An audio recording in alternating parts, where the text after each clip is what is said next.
জাতীয় সংসদ নির্বাচনকে সামনে রেখে জয়পুরহাটের ২ আসনের আগাম গণসংযোগ, উঠান বৈঠক ও প্রচারণায় নেমেছেন জয়পুরহাটের ২ আসনের বিএনপির মনোনয়ন প্রত্যাশী সাবেক সচিব মোহাম্মদ আব্দুল বারী।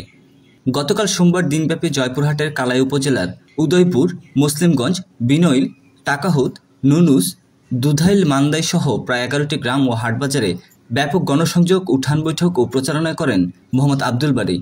এ সময় তার সাথে প্রচারণায় অংশ নিয়েছিলেন কালাই উপজেলার বিএনপি ও এর অঙ্গ সহযোগী সংগঠনের হাজারো নেতাকর্মীরা। ওই ইউনিয়নে ব্যাপক গণসংযোগ ও উঠান বৈঠক করেন তিনি। তার উপস্থিতিতে এলাকার উৎসুক জনতার ঢল নামে। দলীয় নেতাকর্মীদের মাঝেও চাঞ্চল্য দেখা যায়।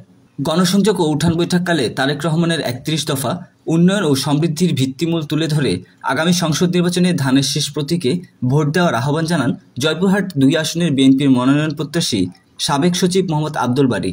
এই সময় অন্যান্যদের মধ্যে কালাই উপজেলার উদয়পুর ইউনিয়ন বিএনপির যুগ্ম আহ্বায়ক সহকারী অধ্যাপক মোহাম্মদ আব্দুল আলিম, বীর মুক্তিযোদ্ধা মোহাম্মদ মতিন সরকার, উদয়পুর ইউনিয়ন বিএনপির সাবেক সাধারণ সম্পাদক মোহাম্মদ আলী, বিএনপির কেন্দ্রীয় যুবদলের নেতা মেহেদী হাসান সহ হাজারো দলীয় নেতাকর্মীরা গণসংযোগে অংশ নেন।